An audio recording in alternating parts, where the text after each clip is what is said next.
Hello everyone, I am Nikhat and welcome to my YouTube channel.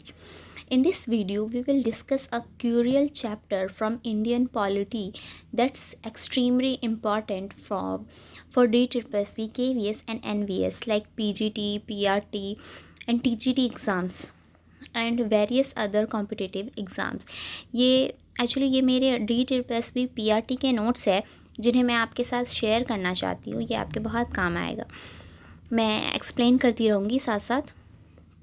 हमारे ये topic है Indian constitution and polity का, जो कि टॉपिक है हमारे states and elements of state. तो राज्य क्या है? राज्य एक अमूर्त संरचना होती है, ठीक है. और ये हमारे इंडियन कॉन्स्टिट्यूशन के पार्ट 3 एंड पार्ट 6 में है.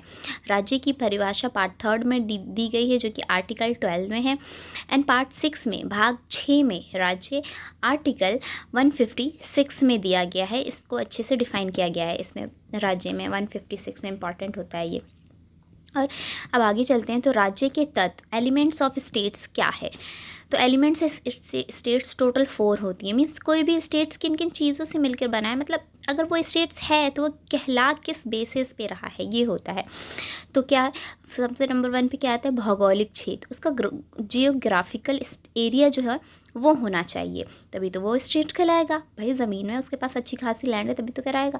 दूसरा क्या है? पॉपुलेशन. वहाँ की जनसंख्या होनी चाहिए, आबादी तो इतनी होनी चाहिए कम से कम. सरकार, वहाँ की कैसी गवर्नमेंट है, संप्रभुता कैसी है. तो ये 4 चीज़ें मिलकर के एक राज्य का निर्माण करती है. ये होती है हमारे एलिमेंट ऑफ स्टेट्स. राज्य के तत्व ये 4 होते हैं. ये अक्सर वो मल्टीपल चॉइस में ये क्वेश्चंस आ जाते हैं कि इनमें से राज्य के तत्व क्या क्या हैं, एलिमेंट्स क्या क्या है, ऐसे करके क्वेश्चंस आ जाते हैं. अब आगे चलते हैं. क्या भारत का संवैधानिक विकास, कॉन्स्टिट्यूशनल डेवलपमेंट ऑफ इंडिया, मतलब कैसे हुआ है? तो पहले हम जानेंगे संविधान क्या है.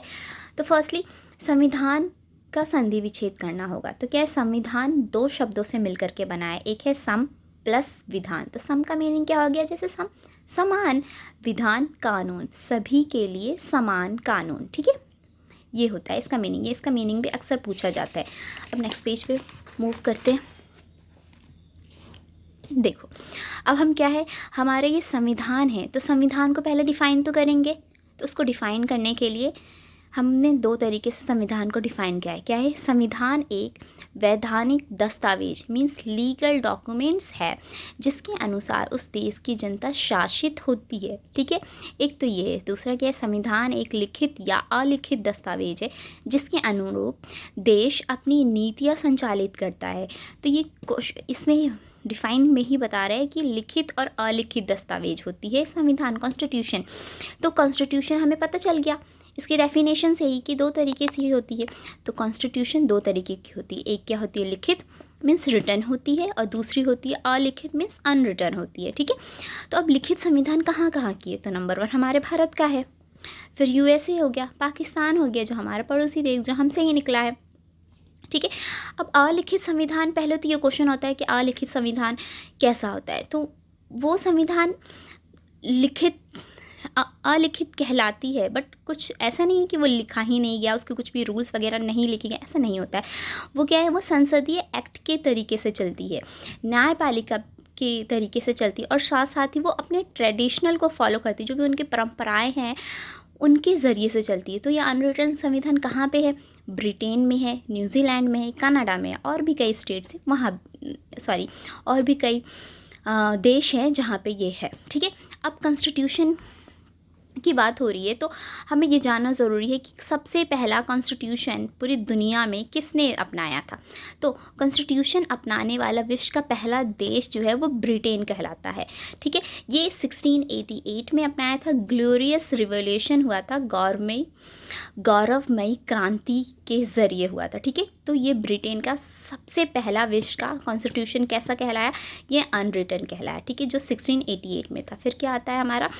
हमारा यूएसए आ जाता है, जो कि ये वर्ल्ड का फर्स्ट रिटन कॉन्स्टिट्यूशन अपनाया है.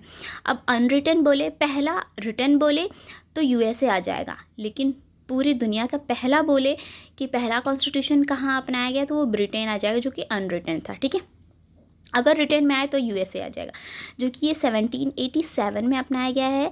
यूएसए 1776 में आज़ाद हुआ था अमेरिका रेवोल्यूशन के ज़रिए, ठीक है। जो कि अब यूएसए जो है हमारे, चलो पहले ये इतना देखते हैं, बाकी मैं बताती हूँ आगे। स्मॉलेस्ट कॉन्स्टिट्यूशन है अमेरिका का, ठीक है। सबसे छोटा कॉन्स्टिट्यूशन अमेरिका का है। अब सबसे छोटा की बात हो रही है तो सबसे बड़े की भी बात होगी, जो कि हमारे देश का है, ठीक है। आगे करते हैं।